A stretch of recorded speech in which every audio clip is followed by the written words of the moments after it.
फर्क सिर्फ सोच का है। किस तरह से, आज हम इसी पे गौर करेंगे।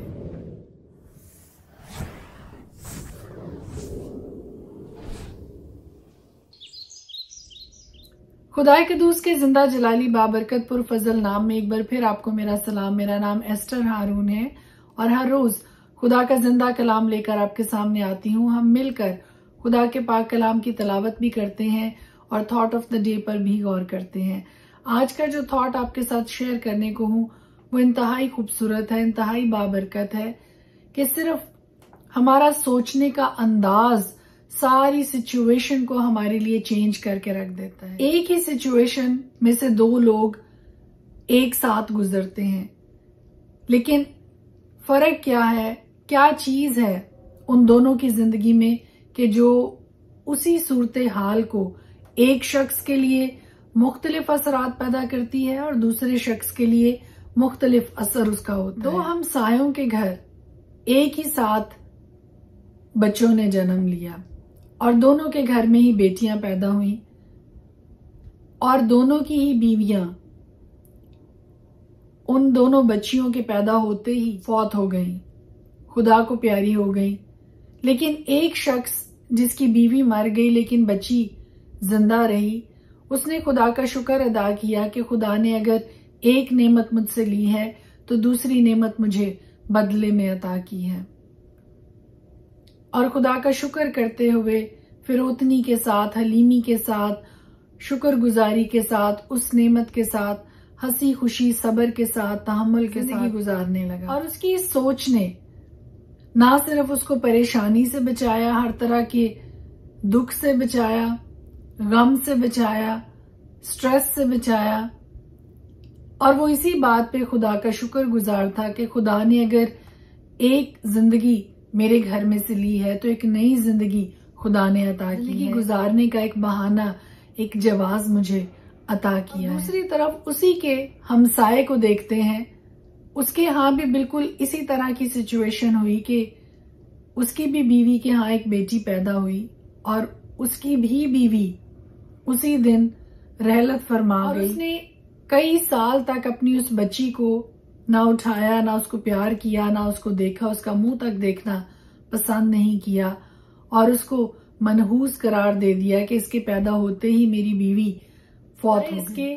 कि वो खुदा की शुक्रगुजारी करता, वो खुदा के खिलाफ बुड़बुड़ाने और गिला शिकवा करने के अलावा उसके पास कभी कोई और बात नहीं होती। और खुदा की दी हुई नेमत को उसने पहले ही दिन ठुकरा दिया इस गम और गुस्से की हालत में कि खुदा ने मेरे साथ ये क्या किया है, क्यों खुदा ने मुझ पर ये जुल्म किया है। और सारी जिंदगी वो अपनी उस बेटी के साथ एक नफरत के रिश्ते में रहा कि इस बच्ची के पैदा होते ही मेरी बीवी मुझसे छिन गई और फौत हो गई।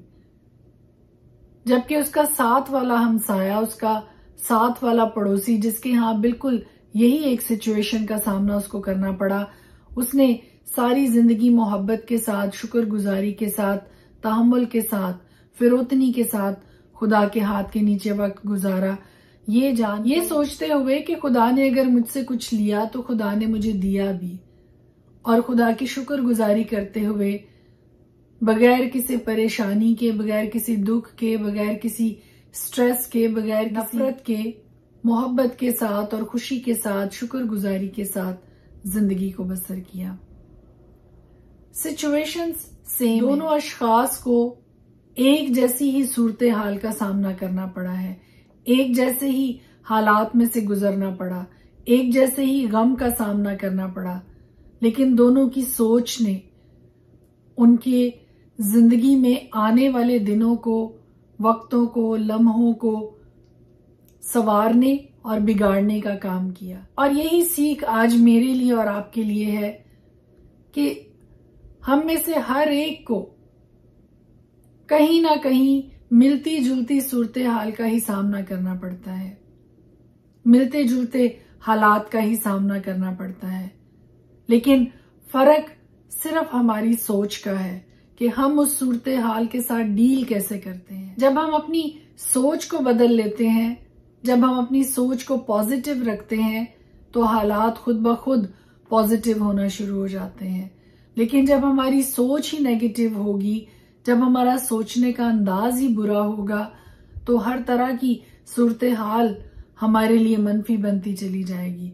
हर तरह की सूरत हाल हमारे लिए नेगेटिव, स्ट्रेसफुल और परेशानी का सबब बनती चली जाएगी। हालात तब तब्दील होंगे जब हम अपनी सोच को तब्दील करेंगे। और यही आज सबक मेरे लिए और आपके लिए है, यही सीख आज मेरे लिए और आपके लिए है। अपने सोचने के अंदाज को तब्दील करें। हर तरह की नेगेटिविटी में से भी अपने लिए कोई ना कोई पॉजिटिव बात निकाल लें, कोई ना कोई मुस्बत बात अपने लिए निकाल, और वही मुस्बत बात हमारे लिए मुस्बत रिजल्ट्स पैदा करेगी। May God bless you. खुदावंद आपके साथ हो। खुदावंद की बरकत, खुदावंद की सलामती हम में से हर एक के साथ रहे। और चाहे हालात कैसे ही क्यों ना हो, खुदावंद हम सबको ये तौफीक अता करे कि हम सब हर वक्त, हर लम्हा, हर जगह, हर तरह की सिचुएशन में, बुरे से बुरे हालात में भी कोई ना कोई मुस्बत बात अपने लिए ढूंढ निकालें, कोई ना कोई पॉजिटिविटी उस नेगेटिविटी में से भी निकाल लाएं। May God bless you. आमीन। खुदा के पाक कलाम में से आज हम देखेंगे यसाया की किताब, उसका 54 बाब। ए बांझ, तू जो बे औलाद थी, नगमा सराई कर। तू जिसने विलादत का दर्द बर्दाश्त नहीं किया, खुशी से गा और जोर से चिल्ला, क्योंकि खुदामंद फरमाता है कि बेकस छोड़ी हुई की औलाद शौहर वाली की औलाद से ज्यादा है। अपनी खैमागाह को वसी कर दे, हाँ अपने मस्कनों के पर्दे फैला, दरेक ना कर, अपनी डोरियां लंबी और अपनी मेखें मजबूत कर, इसलिए कि तू दहनी और बाएं तरफ बढ़ेगी और तेरी नस्ल कौमों की वारिस होगी और वीरान शहरों को बसाएगी। खौफ ना कर, क्योंकि तू फिर पशेमान ना होगी। तू ना घबरा, क्योंकि तू फिर रुसवा ना होगी और अपनी जवानी का नंग भूल जाएगी और अपनी बेवगी की आर को फिर याद ना करेगी। तेरा खालिक तेरा शौहर है, उसका नाम रब्बुल अफ़वाज है, और तेरा फिदिया देने वाला इसराइल का कदूस है। वो तमाम रूए जमीन का खुदा कहलाएगा, क्योंकि तेरा खुदा फरमाता है कि खुदावंद ने तुझको मतरूका और दिल आजुर्दा बीवी की तरह, हाँ जवानी की मतलूका बीवी की मानिंद फिर बुलाया है। मैंने एक दम के लिए तुझे छोड़ दिया, लेकिन रहमत की फरावानी से तुझे ले लूंगा। खुदावंद तेरा निजात देने वाला फरमाता है कि कहर की शिद्दत में मैंने एक दम के लिए तुझसे मुंह छिपाया, पर अब मैं अबदी शफकत से तुझ पर रहम करूंगा, क्योंकि मेरे लिए ये तूफान नूह का सा मामला है कि जिस तरह मैंने कसम खाई थी कि फिर जमीन पर नूह का सा तूफान कभी ना आएगा, उसी तरह अब मैंने कसम खाई है कि मैं तुझसे फिर कभी आजुर्दा ना होऊंगा और तुझको ना घुड़कूंगा। खुदावन तुझ पर रहम करने वाला यूं फरमाता है, पहाड़ तो जाते रहें और टीले टल जाएं, लेकिन मेरी शफकत कभी तुझ पर से जाती ना रहेगी और मेरा सुलह का अहद ना टलेगा। मुसीबत ज़दा और तूफान की मारी और तसल्ली से महरूम, देख मैं तेरे पत्थरों को स्याह रेख्ता में लगाऊंगा और तेरी बुनियाद नीलम से डालूंगा। मैं तेरे कुंगरों को लालूं और तेरे फाटकों को शब चिराग और तेरी सारी फसील बेशकीमत पत्थरों से बनाऊंगा, और तेरे सब फर्जंद खुदावंद से तालीम पाएंगे और तेरे फर्जंदों की सलामती कामिल होगी। तू रास्तबाजी से पायदार हो जाएगी, तू जुल्म से दूर रहेगी, क्योंकि तू बेखौफ होगी, और दहशत से दूर रहेगी, क्योंकि वो तेरे करीब ना आएगी। मुमकिन है कि वो कभी इकट्ठे हों, पर मेरे हुक्म से नहीं। जो तेरे खिलाफ जमा होंगे वो तेरे ही सबब से गिरेंगे। देख मैंने लोहार को पैदा किया जो कोयलों की आग धोंकता और अपने काम के लिए हथियार निकालता है, और गारतगर को मैं ही ने पैदा किया कि लूट मार करे। कोई हथियार जो तेरे खिलाफ बनाया जाए काम ना आएगा, और जो जुबान अदालत में तुझ पर चलेगी तू उसे मुजरिम ठहराएगी। खुदावंद फरमाता है, ये मेरे बंदों की मेरास है और उनकी रास्तबाजी मुझसे है। यसाया की किताब, उसका 55 बाब। ऐसा प्यासो पानी के पास आओ, और वो भी जिसके पास पैसा ना हो। आओ मोल लो और खाओ, हाँ आओ मैं और दूध बेज़र और बेकीमत खरीदो। तुम किस लिए अपना रुपया उस चीज के लिए जो रोटी नहीं, और अपनी मेहनत उस चीज के वास्ते जो आसूदा नहीं करती खर्च करते हो। तुम गौर से मेरी सुनो और वो चीज जो अच्छी है खाओ, और तुम्हारी जान फरबही से लज्जत उठाए। कान लगाओ और मेरे पास आओ, सुनो और तुम्हारी जान जिंदा रहेगी और मैं तुमको अबदी अहद यानी दाऊद की सच्ची नेमतें बख्शूंगा। देखो मैंने उसे उम्मतों के लिए गवाह मुकर्रर किया, बल्कि उम्मतों का पेशवा और फरमा रवा। देख तू एक ऐसी कौम को जिसे तू नहीं जानता बुलाएगा, और एक ऐसी कौम जो तुझे नहीं जानती थी। खुदावन तेरे खुदा और इसराइल के कदूस की खातिर तेरे पास दौड़ी आएगी, क्योंकि उसने तुझे जलाल बख्शा है। जब तक खुदावन मिल सकता है उसके तालिब हो, जब तक वो नजदीक है उसे पुकारो। शरीर अपनी राह को तर्क करे और बद किरदार अपने ख्यालों को, और वो खुदावन की तरफ फिरे, और वो उस पर रहम करेगा और हमारी खुदा की तरफ, क्योंकि वो कसरत से मुआफ करेगा। खुदावन फरमाता है कि मेरे ख्याल तुम्हारे ख्याल नहीं, और ना तुम्हारी राहें मेरी राहें हैं। क्योंकि जिस कदर आसमान जमीन से बुलंद है, उसी कदर मेरी राहें तुम्हारी राहों से और मेरे ख्याल तुम्हारे ख्यालों से बुलंद है। क्योंकि जिस तरह आसमान से बारिश होती और बर्फ पड़ती है और फिर वो वहां वापस नहीं जाती, बल्कि जमीन को सैराब करती है और उसकी शादाबी और रोईदगी का बायस होती है, ताकि बोने वाले को बीज और खाने वाले को रोटी दे, उसी तरह मेरा कलाम जो मेरे मुंह से निकलता है होगा। वो बेअंजाम मेरे पास वापस ना आएगा, बल्कि जो कुछ मेरी ख्वाहिश होगी वो उसे पूरा करेगा, और उस काम में जिसके लिए मैंने उसे भेजा मुअस्सर होगा। क्योंकि तुम खुशी से निकलोगे और सलामती के साथ रवाना किए जाओगे।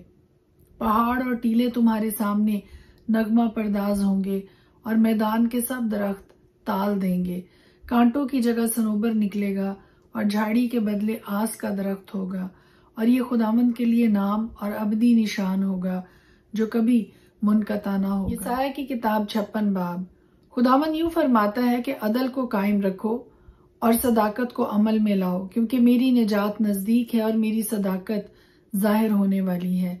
मुबारक है वो इंसान जो इस पर अमल करता है, और वो आदमजात जो इस पर कायम रहता है, जो सबत को मानता और उसे नापाक नहीं करता, और अपना हाथ हर तरह की बदी से बाज रखता है। और बेगाना का फर्जंद जो खुदावंद से मिल गया हरगिज ना कहे खुदावंद मुझको अपने लोगों से जुदा कर देगा, और ख्वाजा ना कहे कि देखो मैं तो सूखा दरख्त हूँ। क्योंकि खुदावंद यूं फरमाता है कि वो ख्वाजे जो मेरे सबतों को मानते हैं और उन कामों को जो मुझे पसंद है इख्तियार करते हैं और मेरे अहद पर कायम रहते हैं, मैं उनको अपने घर में और अपनी चार दीवारी के अंदर ऐसा नामो निशान बख्शूंगा जो बेटों और बेटियों से भी बढ़कर होगा।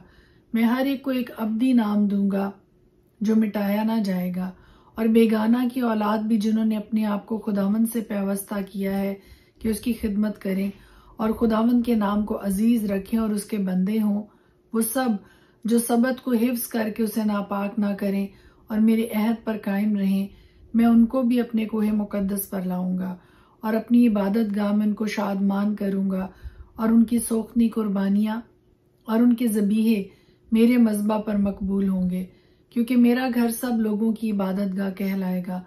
खुदावंद खुदा जो इसराइल के परागंदा लोगों को जमा करने वाला है यूं फरमाता है कि मैं उनके सिवा जो उसी के होकर जमा हुए हैं औरों को भी उसके पास जमा करूंगा। ए दश्ती हैवानों, तुम सब के सब खाने को आओ। हाँ, ए जंगल के सब दरिंदों, उसके निगहबान अंधे हैं, वो सब जाहिल हैं, वो सब गूंगे कुत्ते हैं जो भौंक नहीं सकते। वो ख्वाब देखने वाले हैं जो पड़े रहते हैं और ऊँघते रहना पसंद करते हैं, और वो लालची कुत्ते हैं जो कभी सैर नहीं होते। वो नादान चरवाहे हैं, वो सब अपनी अपनी राह को फिर गए। हर एक हर तरफ से अपना ही नफा ढूंढता है।